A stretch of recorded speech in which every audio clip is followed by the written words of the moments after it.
Verden er fuld af spændende dyr. Faktisk er der så mange dyr, at det ville tage mange år, hvis man skulle nå at besøge dem alle sammen. Nogle bor langt væk, andre bor godt gemt, dybt inde i junglen eller nede under jorden. Og så er der også nogen, der kun findes så få af i naturen, at der går rigtig lang tid imellem, at man ser dem. Men inde i Zoologisk Have kan man let se en hel masse forskellige dyr. Og nu skal du møde nogle af dem.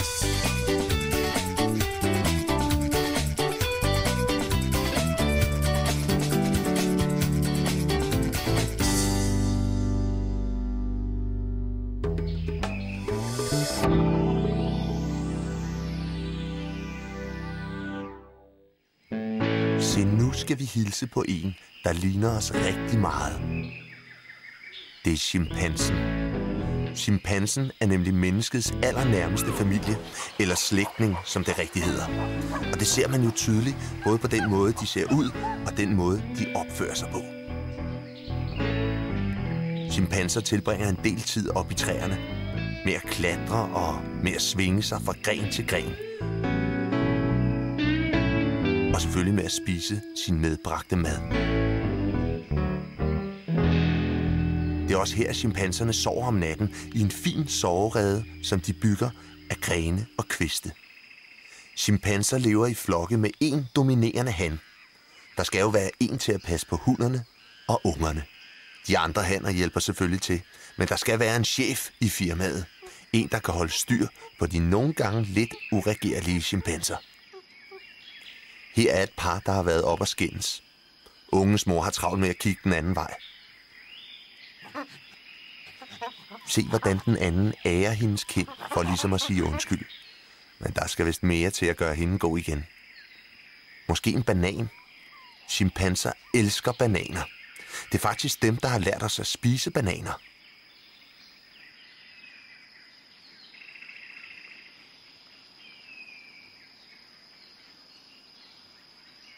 Ungerne bliver hos deres mor til de er 6 år gamle. Det er faktisk længe for et dyr, men før kan de simpelthen ikke undvære hende. I det første halve år er ungen klynget helt tæt til morens krop. Men så begynder den lille chimpanse at klatre og svinge sig i træerne. Fingrene skal bare lige være store og stærke nok først.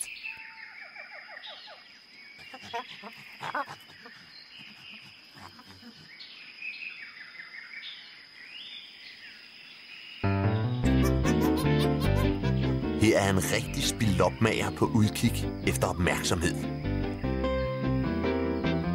Den gør alt, hvad den kan for at imponere den grå voksne. Men det ser ikke rigtig ud til at ville lykkes. Den voksne chimpanse har alt for travlt med maden. Så sådan er det altså at være en lille chimpanse.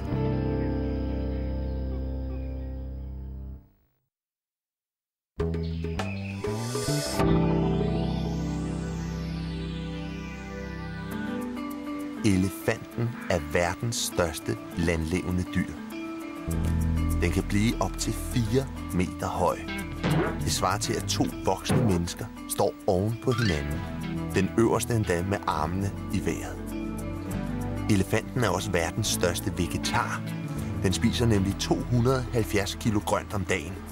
Og det er faktisk så meget, at den afrikanske savanne ville gro til i krat og skov, hvis der ikke var elefanter.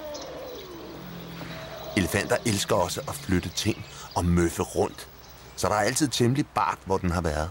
Også inde i Zoologisk Have. Når den sådan rydder op, så foregår det med hele kroppen, og især med snablen.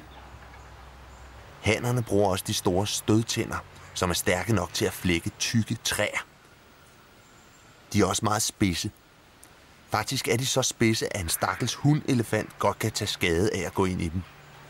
Derfor er de blevet belagt med en beskyttende metalkappe. Sådan en kan man nemlig ikke stikke sig på. Ørerne er gode til at lytte med, og elefanten kan faktisk høre lyde 4 kilometer væk. Det er lige så langt som 40 fodboldbaner. Men ørerne er også gode at vifte med, hvis det er for varmt. Og andre gange så vifter elefanten med ørerne for at fortælle noget om sit humør. Mange mener også, at elefanten er en stor tænker, og man kan næsten se på øjnene, at der foregår noget bag dem. Mest berømt er elefanten nok for sin fantastiske snabel. Snablen består af en hel masse muskler og kan bruges til næsten alt. Den kan bruges til at hilse med, til at lugte med, til at flytte ting med og til at suge vand op med. Vand, som elefanten så sprøjter ind i munden eller ud over kroppen som afkøling. Og så kan den selvfølgelig også bruges til at trutte med.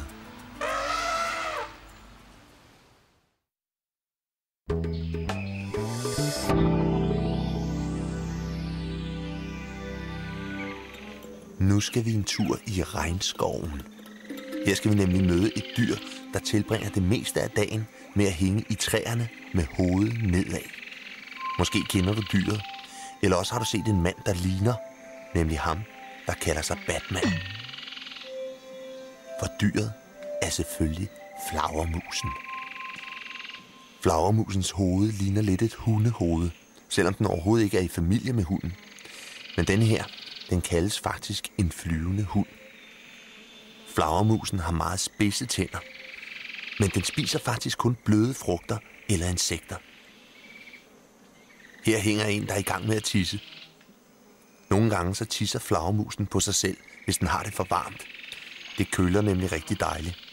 Men det gør det også at baske med de store vinger.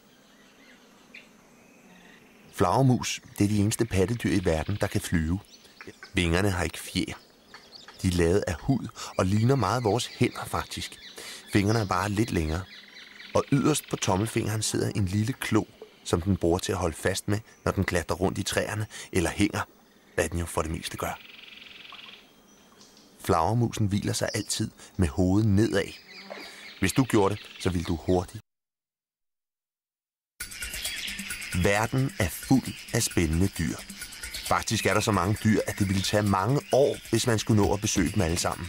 Nogle bor langt væk, andre bor godt gemt, dybt inde i junglen eller nede under jorden. Og så er der også nogen, der kun findes så få af i naturen, at der går rigtig lang tid imellem, at man ser dem. Men inde i Zoologisk Have kan man let se en hel masse forskellige dyr. Og nu skal du møde nogle af dem.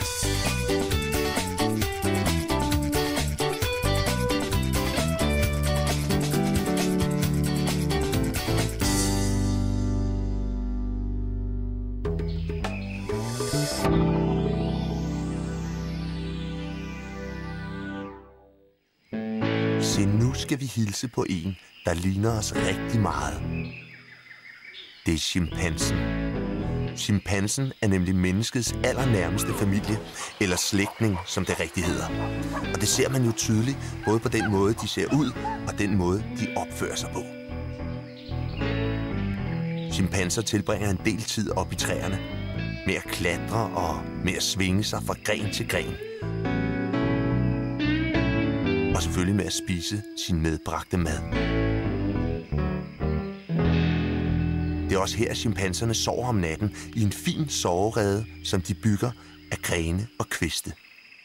Chimpanser lever i flokke med én dominerende han. Der skal jo være en til at passe på hunderne og ungerne. De andre hanner hjælper selvfølgelig til, men der skal være en chef i firmaet. En, der kan holde styr på de nogle gange lidt uregerlige chimpanser. Her er et par, der har været op og skændes. Ungens mor har travlt med at kigge den anden vej.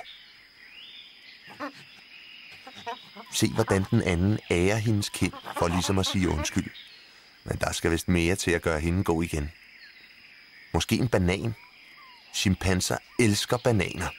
Det er faktisk dem, der har lært os at spise bananer.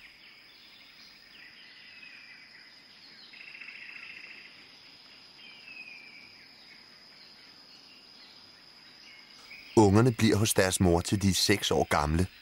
Det er faktisk længe for et dyr, men før kan de simpelthen ikke undvære hende. I det første halve år er ungen klynget helt tæt til morens krop. Men så begynder den lille chimpanse at klatre og svinge sig i træerne.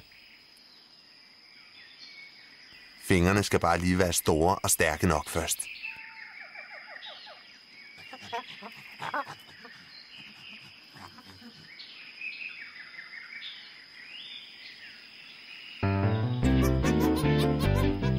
er en rigtig spilopmager på udkig efter opmærksomhed. Den gør alt, hvad den kan for at imponere den grå voksne. Men det ser ikke rigtig ud til at ville lykkes. Den voksne chimpanse har alt for travlt med maden.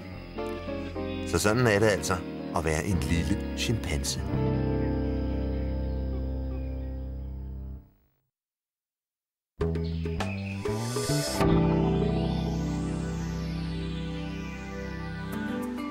Elefanten er verdens største landlevende dyr. Den kan blive op til 4 meter høj. Det svarer til, at 2 voksne mennesker står oven på hinanden. Den øverste endda med armene i vejret. Elefanten er også verdens største vegetar. Den spiser nemlig 270 kilo grønt om dagen. Og det er faktisk så meget, at den afrikanske savanne ville gro til i krat og skov, hvis der ikke var elefanter. Elefanter elsker også at flytte ting og møffe rundt. Så der er altid temmelig bart, hvor den har været. Også inde i zoologisk have. Når den sådan rydder op, så foregår det med hele kroppen, og især med snablen. Hannerne bruger også de store stødtænder, som er stærke nok til at flække tykke træer. De er også meget spidse. Faktisk er de så spidse, at en stakkels hundelefant godt kan tage skade af at gå ind i dem. Derfor er de blevet belagt med en beskyttende metalkappe. Sådan en kan man nemlig ikke stikke sig på. Ørerne er gode til at lytte med, og elefanten kan faktisk høre lyde 4 kilometer væk. Det er lige så langt som 40 fodboldbaner. Men ørerne er også gode at vifte med, hvis det er for varmt. Og andre gange så vifter elefanten med ørerne for at fortælle noget om sit humør. Mange mener også, at elefanten er en stor tænker, og man kan næsten se på øjnene, at der foregår noget bag dem. Mest berømt er elefanten nok for sin fantastiske snabel. Snablen består af en hel masse muskler og kan bruges til næsten alt. Den kan bruges til at hilse med, til at lugte med, til at flytte ting med og til at suge vand op med. Vand, som elefanten så sprøjter ind i munden eller ud over kroppen som afkøling. Og så kan den selvfølgelig også bruges til at trutte med.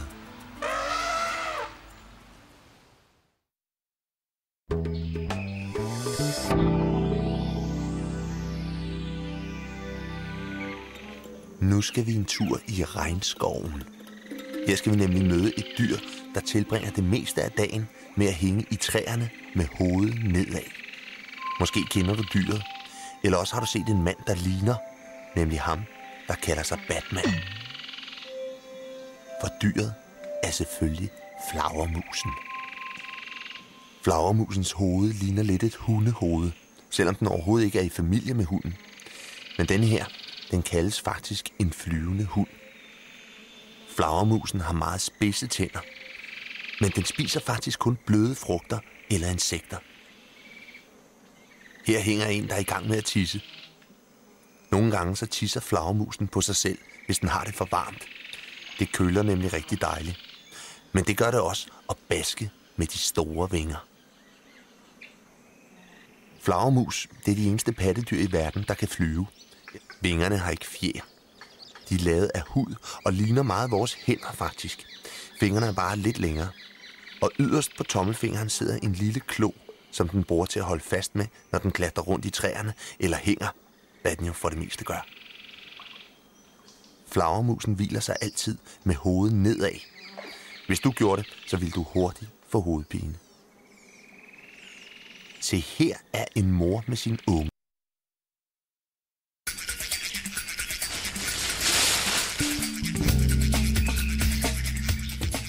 Odense Zoo, der har vi lavet sådan et stort Sydamerika-anlæg, der illustrerer en rejse gennem det sydamerikanske kontinent. Så vi starter helt op nordpå, og så rejser hele vejen ned gennem kontinentet og slutter ned sydpå ved pingvinerne. Og de første dyr, vi har her, det er vores tapirer, og de er ved at få et morgenbad. Især vores hundtapir her, hun elsker at tage brugsbad om morgenen, og hun synes, det er så skægt. Men udover de synes, det er sjovt at få brugsbad og bade også, så er det også godt for deres pels og for deres hud. Om vinteren, hvor de ikke rigtig kommer så meget i vand, der kan de godt blive lidt tørre i pelsen og i huden. Så det er rigtig godt for dem her om sommeren at få taget et bad, og det synes hun også er vældig sjovt, kan I se. Men jeg går videre ind til søkøerne nu, og jeg skal ind og se, hvor meget de har levnet fra i går af, og så finde ud af, hvor meget jeg skal lave til dem i dag. De skal have lidt at spise her om morgenen, så derfor har jeg sådan en spand majs og hvede med til dem. Det har stået i blød hele natten, så det er blevet lidt blødt. Så nogle majs, de er godt vel lidt hårdt tyk. Det er sådan nogle, I bruger til at lave popcorn af. Og dem får søkøerne her om morgenen. Og desuden så skal jeg lige se, om jeg kan få dem til at komme. Det gør jeg ved at slå lidt i vandet med sådan en her. Og så har jeg en fløjte med. Det er en hundefløjte, og det er fordi, den kan søkøerne høre nedenunder vandet. Nu skal vi se, om de vil komme først. Hvis søkøerne så kommer, så fløjter jeg, når de får sådan en håndfuld majs her. Så lærer de at forbinde fløjtelyden med mad. Og når de bliver rigtig gode til det, så kan vi simpelthen få givet dem sådan nogle foderboller, vi kan lave til dem. Og der kan være enten ormekur i, eller penicillin. Det er sådan noget medicin, hvis de bliver syge. Det er jo lidt svært at give sådan en søko medicin. De kan jo ikke lige tage sådan en pille, ligesom vi andre kan. Så vi skal have sådan noget medicin, vi kan putte i en foderbolle, og så kan de få det, hvis de lærer at komme.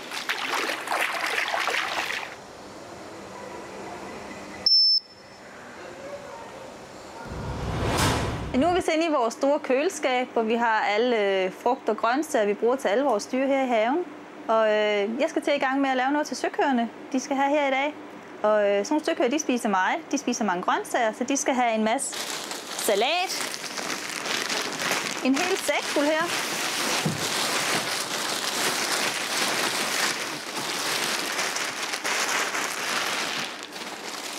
Og en lille smule mere her. Der er 10 kilo salat her i alt. Til i dag, så skal de have noget lucerne. Det er det grønne, der er i bøtterne her.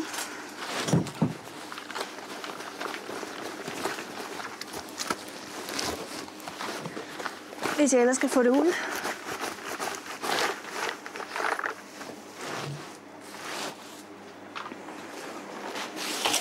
Og i dag, der giver vi dem 13 kilo lucerne.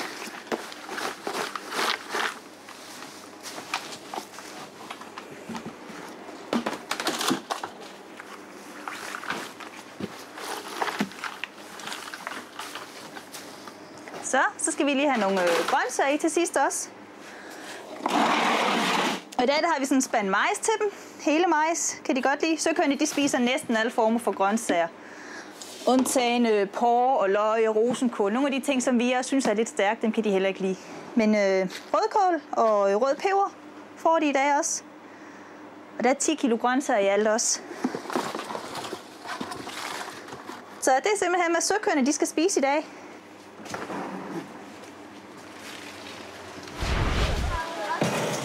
Så skal vi have hældt maden i til søkøerne her. Den tipper vi simpelthen bare lige ud over kanten her, og så driver det rundt til dem.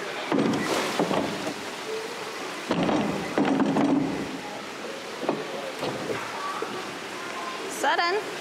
Så søkøerne de kommer jo ikke at spise sådan lige med det samme, sådan farne hen. Det tager dem en 6-8 timer i løbet af dagen at få spist alt det her foder, som vi har hældt i. Men hvis vi er heldige, så kan vi se dem.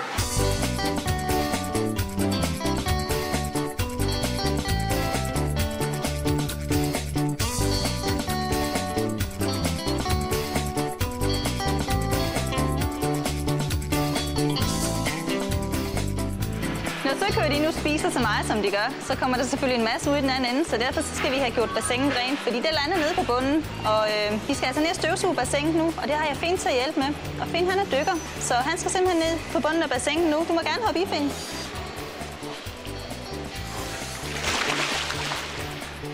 Så det Finn han gør nu, det er, at han trækker den store blå støvsugerslange derned. Og det er en kæmpe lang slange, vi har, for den skal kunne nå hele vejen rundt i vores store bassin her. Vi har et kæmpe stort bassin til søkøerne, hvor vi har 500.000 liter vand i. Så han skal først have hele slangen nede på bunden, for at få al luften ud. Og så sætter han den på den hvide slange, vi har herovre, den suger. Og så kan vi simpelthen støvsuge nede på bunden, ligesom når I støvsuger hjemme i stuerne. Vores støvsuger, den kan bare gøre det under vandet. Så nu Finn går i gang med at støvsuge hernede, og han skal have alt skidtet op. Så det Finn han gør, det er, at han suger alle de steder, hvor der ligger store bunker af skidt og møg. så suger han op i støvsugerslangen, og så ender det heroppe i et filter, som vi kan tømme, og så køre ud på en trillebør. Det er jo ikke så nemt for os at få en trillebør hernede på bunden af bassinet og en grev, så vi gør det altså på den her måde her i stedet for. Det er man nødt til, når man har sådan nogle store dyr, der lever i vandet. Ja, pingvinerne de lever jo noget lidt andet, end støvkørerne gør. De spiser fisk, og det er her i Zoologisk Have, der fodrer vi med sild og med brisling og med lidt grill, som er små krabstyr. Og nu vil jeg lige ordne og gøre fiskene klar her. Jeg har sorteret alle de her brislinger. Brislingerne skal skylles og sorteres, sådan at vi får dem, eller alle de dårlige væk. Dem skal pingvinerne selvfølgelig ikke have. Se, alle de gode her, dem vil de gerne have. Men sådan en dårlig en her, som den her for eksempel, der er hul i, og så er den altså mere, så kan der komme bakterier ind igennem hullet, og det er selvfølgelig ikke særlig smart. Så dem tager vi fra. Så skal vi have nogle vitaminpiller i.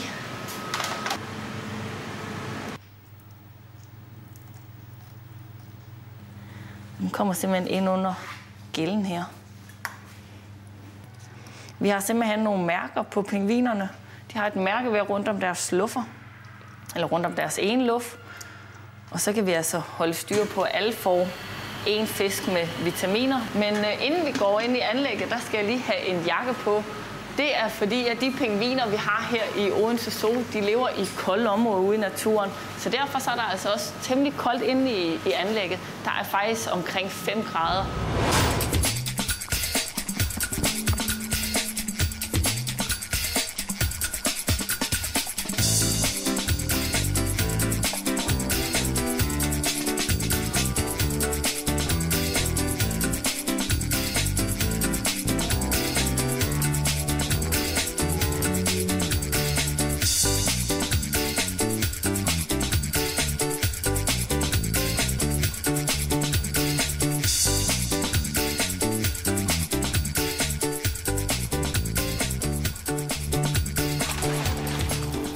Som vi kan se, så kommer der en masse små isflager ned i anlægget her. Vi har nogle ismaskiner til at sidde herinde i pingvinanlægget, som laver en masse sne eller små isflager, som vi spreder ud i anlægget hver dag. Det er sådan, at pingvinerne de kan stå på det eller lægge sig i det, eller hvad de har lyst til.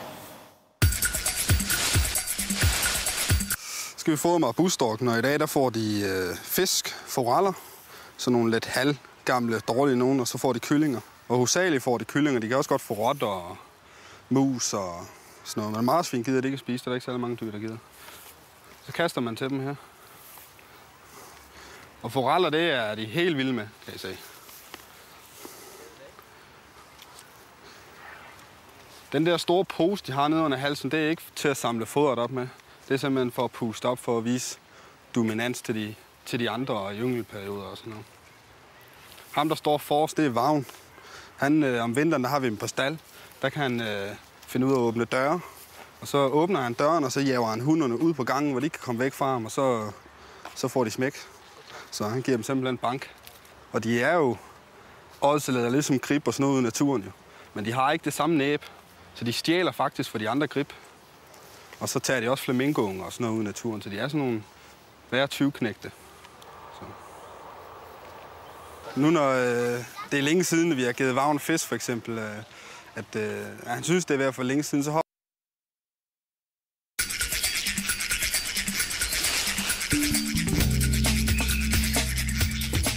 Glundvor Safaripark, det er en stor park. Vi har 440 hektar, og det er rigtig mange fodboldbaner. Vi har også rigtig mange dyr, og de går rundt herude på de frie vidder, hvor gæsterne også får lov at gå ud. Vi har også andet end dyr. Vi har ud over store træer også nogle sjove store huse. Godsinspektørboligen, hvor en af dem, der bestemte rigtig meget på Knuthenborg, boede i gamle dage. Men der bor også andet her hos os i sjove bygninger. Lige herovre der har vi vores lidt specielle næsehornstald, som plejer at være en hestestald. Og vi har også Kim, som er i gang med at arbejde, og det er tidligt på morgenen, og det er tid til, at næsehornene skal ud. Så lad os gå og snakke med Kim. Godmorgen! Godmorgen, Lisbeth. Så er det vist næsehornstid. Ja, vi må se, om de er vågnet nu.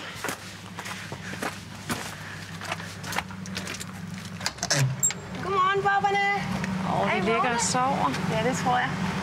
I er ikke stået op endnu. Jeg lukker døren helt op. Hvad?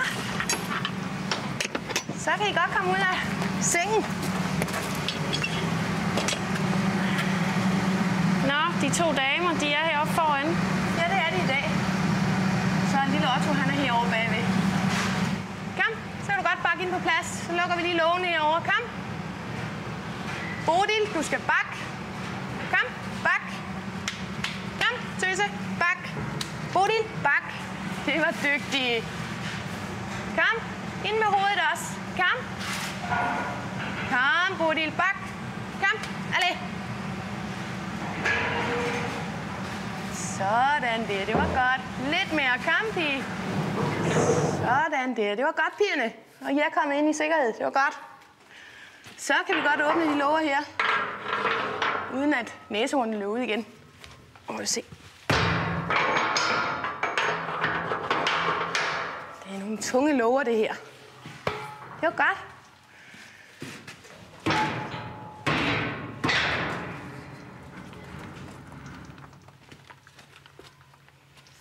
Så kan vi også komme ind og gøre rent hos jer lidt senere. Det var godt. Godmorgen, dreng. Godmorgen. Du er også stået op, hva? Hørte du pigerne, de stod op inde ved siden af?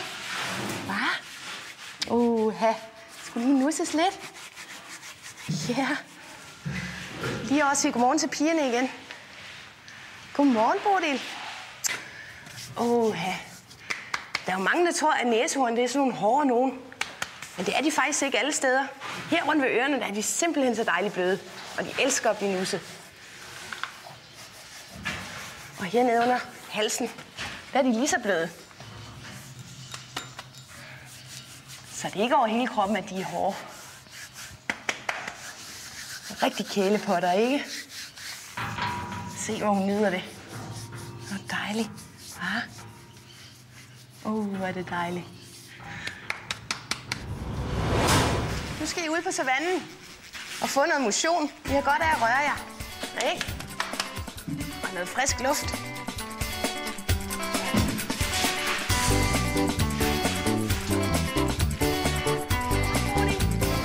Skynd dig udenfor. Dejligt vejr i dag. Det var godt. Og Bertha, det var den sidste pige.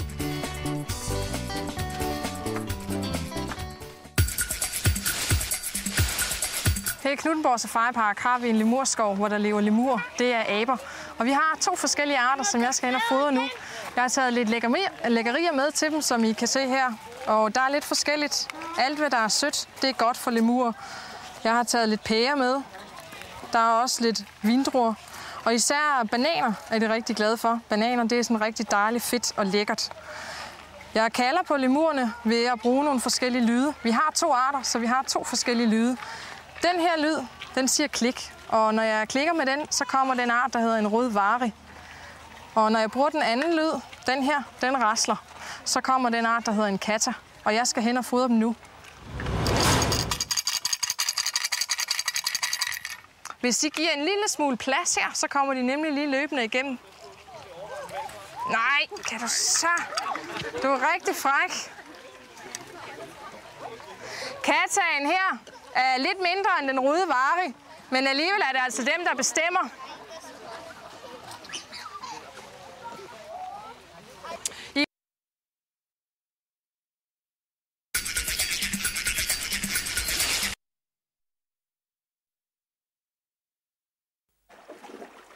Det her, det er en grønbenet rørhøne.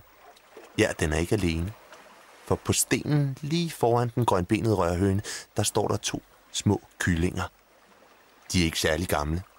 Det er formentlig ikke særlig lang tid siden, de er kommet ud af ægget, og de har nok først lige nu lært at svømme. Se, den grønbenede rørhøne her, den er faktisk i zoologisk have af egen fri vilje. Det er nemlig en helt vild fugl. Den er kommet flyvende hertil af sig selv, tiltrukket af det dejlige vand, der findes i søerne, åerne og de små voldgrave i zoologisk have. Og her har den så besluttet sig for at bygge sin rede og få sine unger.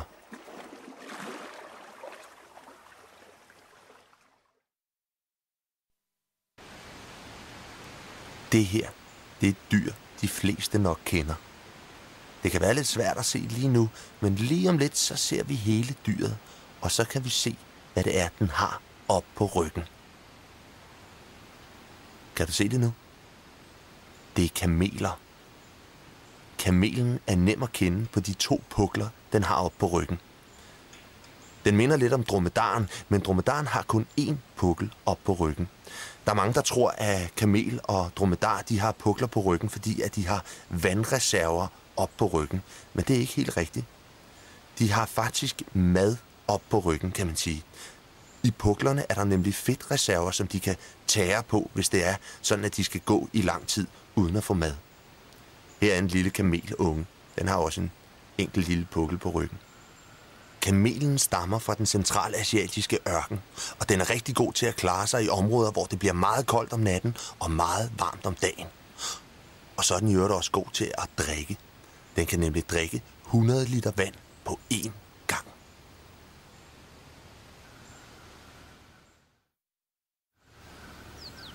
Det her er gnuen. Gnuen er et flokdyr, som lever på den afrikanske savanne. Du synes måske, at det her det ligner en lille kalv, og de voksne gnuer, de ligner måske lidt køer. Men faktisk er de slet ikke i familie med køer. Faktisk er gnuen en antilope, og det vil sige, at den er i familie med andre antiloper, som sabelantilopen og med gazeller, og ja, med vores hjorte er den faktisk også i familie med.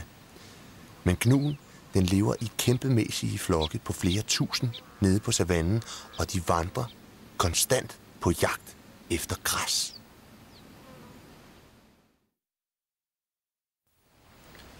Guanacoen er et dyr, som holder til i Sydamerikas bjergområder.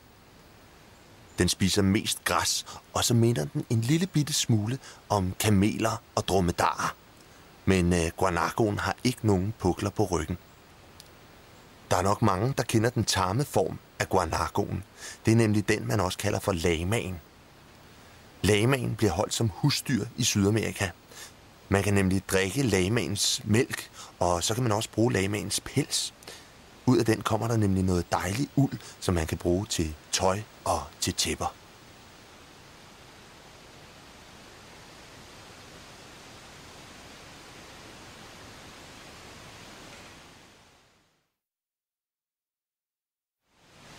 Strudsen er verdens største fugl. Det her er en han. Det kan man se på den sorte fjerdragt og den lyserøde hals og de lyserøde ben. Det her, det er små strudseunger. Og strudse, de får masser af unger. Og det sjove ved dem, det er, at det altid er hannerne, der passer på ungerne, mens hunnerne, de render bare ud og føjter for sig selv.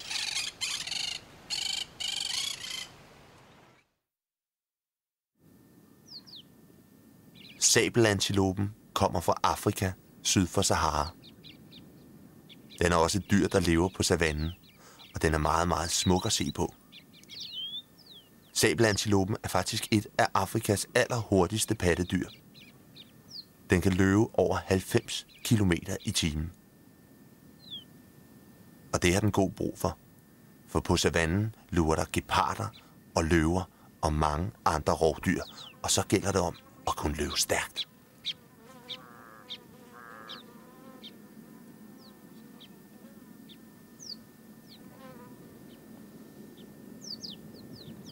Hvis sabelantilopen bliver trængt op i en krog af et rovdyr, så har den nogle lange, spidse horn, som den kan forsvare sig med.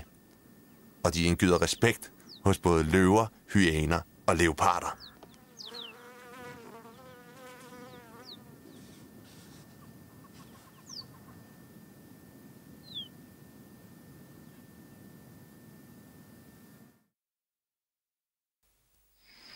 Java-aben er et meget socialt dyr. Det vil sige, at de godt kan lide at holde til sammen i familieflokke. Men udover at være et socialt dyr, så er Java-aben også meget nysgerrig, og den kan godt lide at pille ved ting. Noget af det Java-aberne holder allermest af, det er at pille ved hinanden. De renser nemlig hinandens pels for utøj som lopper og lus.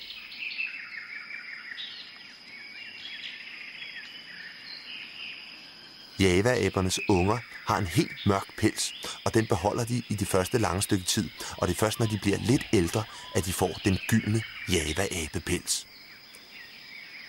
Og så er Java-aberne meget legesyge, og der er ikke noget så skønt som en vippetur i en gren. Og så tilbage og rense pelsen på hinanden igen.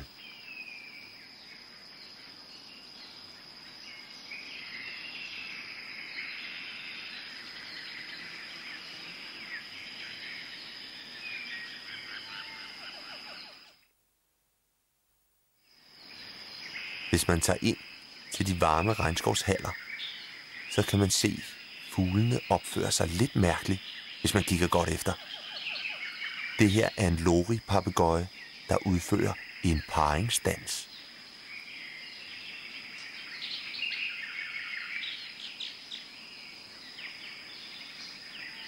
Og den her due, den prøver vist lidt af det samme. Gad vide, om der er nogen, der lader sig lokke af det der.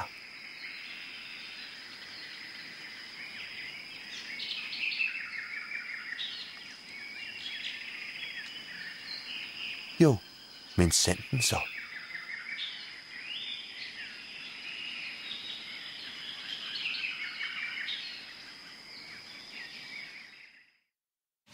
Det er sjældent, det sker, men en gang imellem får man lov til at overvære noget helt fantastisk, som denne her giraffødsel.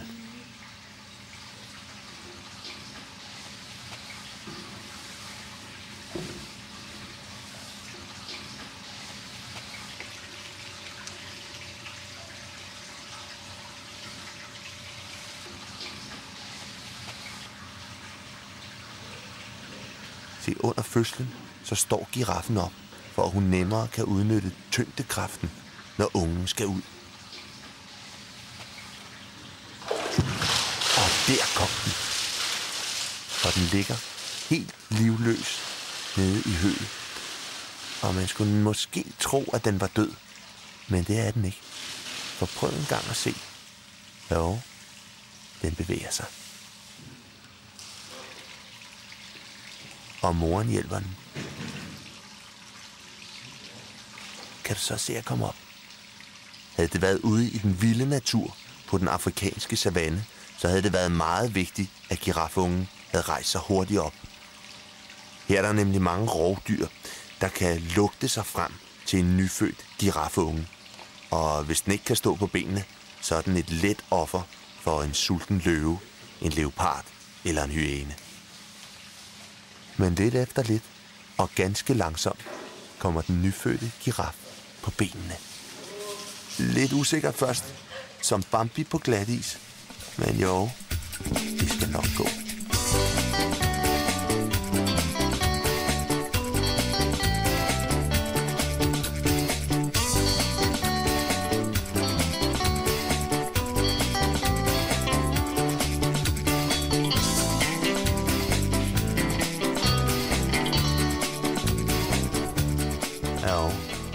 Det er vist slet ikke så slemt.